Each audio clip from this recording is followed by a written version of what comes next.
श्री दुर्गा सप्तशती चतुर्थो अध्यायः। इंद्रादि देवताओं द्वारा देवी की स्तुति करना। ध्यान। ओम कालाभ्राभां कटाक्षैररिकुलभयदां मौलिबद्धेन्दुरेखां शंखं चक्रं कृपाणं त्रिशिखम् अपि करैरुदहन्तीं त्रिनेत्रां सिंहस्कन्धाधिरूढां त्रिभुवनम् अखिलं तेजसा पूरयन्तीं ध्यायेद्दुर्गां जयाख्यां त्रिदश परिवृतां सेवितां सिद्धिकामयी। सिद्धि की इच्छा रखने वाले पुरुष जिनकी सेवा करते हैं, देवता जिन्हें सभी ओर से घेरे रहते हैं, उन जया नाम वाली दुर्गा देवी का ध्यान करें। उनके श्री अंगों की आभा काले मेघ के समान श्याम है। वे अपने कटाक्षों से शत्रु समूह को भय प्रदान करती हैं। उनके मस्तक पर आबद्ध चंद्रमा की रेखा शोभा पाती है। वे अपने हाथों में शंख चक्र कृपाण और त्रिशूल धारण करती हैं। उनके 3 नेत्र हैं। वे सिंह के कंधे पर चढ़ी हुई और अपने तेज से तीनों लोकों को परिपूर्ण कर रही हैं। अत्यंत पराक्रमी दुरात्मा महिषासुर तथा उसकी दैत्य सेना के देवी के हाथों मारे जाने पर इंद्र आदि समस्त देवता प्रणाम के लिए गर्दन तथा कंधे झुकाकर उन भगवती दुर्गा का उत्तम वचनों द्वारा स्तवन करने लगे। उस समय उनके सुंदर अंगों में अत्यंत हर्ष के कारण रोमांच हो आया था। देवता बोले, संपूर्ण देवताओं की शक्ति का समुदाय ही जिनका स्वरूप है और जिन देवी ने अपनी शक्ति से संपूर्ण जगत को व्याप्त कर रखा है, समस्त देवताओं और महर्षियों की पूजनीय उन जगदम्बा को हम भक्तिपूर्वक प्रणाम करते हैं। वे हम लोगों का कल्याण करें। जिनके अनुपम प्रभाव और बल का वर्णन करने में भगवान शेषनाग, ब्रह्मा जी तथा महादेव जी भी समर्थ नहीं हैं, वे भगवती चंडिका संपूर्ण जगत का पालन एवं अशुभ भय का नाश करने का विचार करें। जो पुण्य आत्माओं के घरों में स्वयं ही लक्ष्मी रूप से, पापियों के यहाँ दरिद्रता रूप से, शुद्ध अंतःकरण वाले पुरुषों के हृदय में बुद्धि रूप से, सत्पुरुषों में श्रद्धा रूप से तथा कुलीन मनुष्यों में लज्जा रूप से निवास करती हैं, उन आप भगवती दुर्गा को हम प्रणाम करते हैं। देवी, आप संपूर्ण विश्व का पालन कीजिए। आपके इस अचिंत्य स्वरूप का, असुरों का नाश करने वाले भारी पराक्रम का समस्त देवताओं और दैत्यों के समक्ष युद्ध में प्रकट किए हुए आपके अद्भुत चरित्रों का हम किस प्रकार वर्णन करें। आप संपूर्ण जगत की उत्पत्ति में कारण हैं। आप में सत्वगुण, रजोगुण और तमोगुण तीनों मौजूद हैं, किंतु दोषों के साथ आपका संसर्ग नहीं जान पड़ता। भगवान विष्णु और महादेव जी आदि देवता भी आपका पार नहीं पाते। आप ही सभी का आश्रय हैं। यह समस्त जगत आपका अंश है। आप ही सबकी आदिभूत अव्याकृता परा प्रकृति हैं। देवी, संपूर्ण यज्ञों में जिसके उच्चारण से सब देवता तृप्ति लाभ करते हैं, वह स्वाहा आप हैं। आप पितरों की भी तृप्ति का कारण हैं, इसीलिए आपको स्वधा भी कहते हैं। जो मोक्ष की प्राप्ति का साधन है, अचिंत्य महाव्रत स्वरूपा है, समस्त दोषों से रहित जितेंद्रिय तत्व को ही सार वस्तु मानने वाले तथा मोक्ष की अभिलाषा रखने वाले मुनिजन जिसका अभ्यास करते हैं, वह भगवती पराविद्या आप ही हैं। आप शब्द स्वरूपा हैं।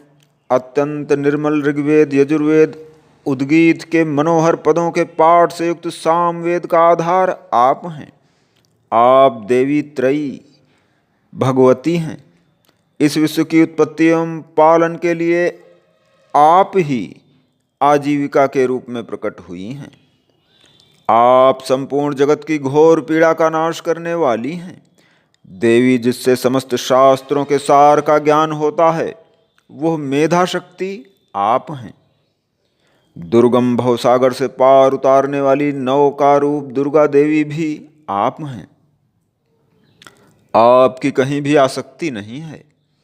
कैटभ के शत्रु भगवान विष्णु के वक्षस्थल में एकमात्र निवास करने वाली भगवती लक्ष्मी तथा भगवान चंद्रशेखर द्वारा सम्मानित गौरी देवी भी आप हैं।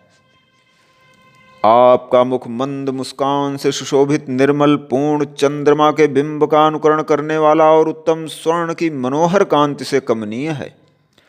तो भी उसे देखकर महिषासुर को क्रोध हुआ और सहसा उसने उस पर प्रहार कर दिया। यह बड़े आश्चर्य की बात है। देवी, वही मुख जब क्रोध से युक्त होने पर उदय काल के चंद्रमा की भांति लाल और तनी हुई भौहों के कारण विकराल हो गया, तब उसे देखकर जो महिषासुर के प्राण तुरंत नहीं निकल गए, ये उससे भी बढ़कर आश्चर्य की बात है। क्योंकि क्रोध में भरे हुए यमराज को देखकर भला कौन जीवित रह सकता है। देवी, आप प्रसन्न हो। परमात्म स्वरूप आपके प्रसन्न होने पर जगत का अभ्युदय होता है और क्रोध में भर जाने पर आप तत्काल ही कितने कुलों का सर्वनाश कर डालती हैं। यह बात अनुभव में आई है, क्योंकि महिषासुर की यह विशाल सेना क्षण भर में आपके क्रोध से नष्ट हो गई है। सदा अभ्युदय प्रदान करने वाली आप जिन पर प्रसन्न रहती हैं, वे ही देश में सम्मानित हैं। उन्हीं को धन और यश की प्राप्ति होती है। उन्हीं का धर्म कभी शिथिल नहीं होता और वे ही अपने हृष्ट पुष्ट स्त्री पुत्र और भृत्यों के साथ धन्य माने जाते हैं। देवी, आपकी ही कृपा से पुण्यात्मा पुरुष प्रतिदिन अत्यंत श्रद्धापूर्वक सभी प्रकार के धर्मानुकूल कर्म करता है और उसके प्रभाव से स्वर्गलोक में जाता है। इसलिए आप तीनों लोकों में निश्चय ही मनोवांछित फल प्रदान करने वाली हैं। माँ दुर्गे, आप स्मरण करने पर सभी प्राणियों का भय हर लेती हैं और स्वस्थ पुरुषों द्वारा चिंतन करने पर उन्हें परम कल्याणमयी बुद्धि प्रदान करती हैं। दुख, दरिद्रता और भय हरने वाली देवी, आपके सिवा दूसरी कौन है जिसका चित्त सभी का उपकार करने के लिए सदा ही दयार्द्र रहता हो। देवी, इन राक्षसों के मारने से संसार को सुख मिले तथा ये राक्षस चिरकाल तक नरक में रहने के लिए भले ही पाप करते रहे हों, इस समय संग्राम में मृत्यु को प्राप्त होकर स्वर्गलोक में जाएं, निश्चय ही यही सोचकर आप शत्रुओं का वध करती हो। आप शत्रुओं पर शस्त्रों का प्रहार क्यों करती हो? समस्त असुरों को दृष्टिपात मात्र से ही भस्म क्यों नहीं कर देती? इसमें एक रहस्य है। ये शत्रु भी हमारे शस्त्रों से पवित्र होकर उत्तम लोकों में जाएं, इस प्रकार उनके प्रति भी आपका विचार अत्यंत उत्तम रहता है। खड़क के तेज पुंज की भयंकर दीप्ति से तथा आपके त्रिशूल के अग्रभाग की घनीभूत प्रभा से चौंधिया कर जो असुरों की आंखें फूट नहीं गईं, उसमें कारण यही था कि वे मनोहर रश्मियों से युक्त चंद्रमा के समान आनंद प्रदान करने वाले आपके सुंदर मुख का दर्शन करते थे। देवी, आपका शील दुराचारियों के बुरे बर्ताव को दूर करने वाला है। यह रूप ऐसा है जो कभी चिंतन में भी नहीं आ सकता और जिसकी कभी दूसरों से तुलना भी नहीं हो सकती। आपका बल और पराक्रम तो उन दैत्यों का भी विनाश करने वाला है जो कभी देवताओं के पराक्रम को भी नष्ट कर चुके थे।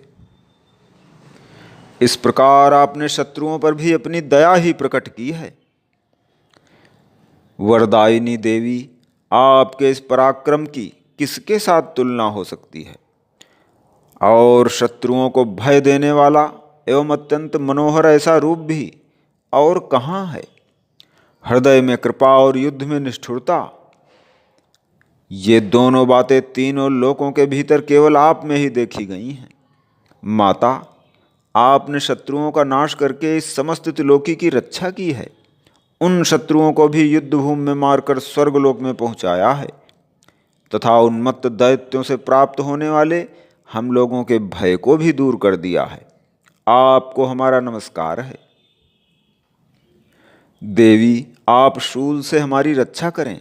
अंबिके, आप खड्ग से भी हमारी रक्षा करें तथा घंटा की ध्वनि और धनुष की टंकार से भी हम लोगों की रक्षा करें। चंडिके, पूर्व, पश्चिम और दक्षिण दिशा में आप हमारी रक्षा करें तथा ईश्वरी अपने त्रिशूल को घुमाकर उत्तर दिशा में भी हमारी रक्षा करें। तीनों लोकों में आपके जो परम सुंदर एवं अत्यंत भयंकर रूप विचरते रहते हैं, उनके द्वारा भी आप हमारी तथा इस भूलोक की रक्षा करें। अंबिके, आपके कर पल्लवों में शोभा पाने वाले खड्ग, शूल और गदा आदि जो भी अस्त्र हों, उन सभी के द्वारा आप सब ओर से हम लोगों की रक्षा करें। ऋषि कहते हैं, इस प्रकार जब देवताओं ने जगन माता दुर्गा की स्तुति की और नंदन वन के दिव्य पुष्पों एवं गंध चंदन आदि के द्वारा उनका पूजन किया और सभी ने भक्तिपूर्वक दिव्य धूपों की सुगंध निवेदन की, तब देवी ने प्रसन्न वदन होकर प्रणाम करते हुए सभी देवताओं से कहा। देवी बोली, देवताओं, तुम सभी लोग मुझसे जिस वस्तु की अभिलाषा रखते हो उसे मांग लो। देवता बोले, भगवती ने हमारी सभी इच्छा पूर्ण कर दी, अब कुछ भी बाकी नहीं है, क्योंकि हमारा ये शत्रु महिषासुर मारा गया।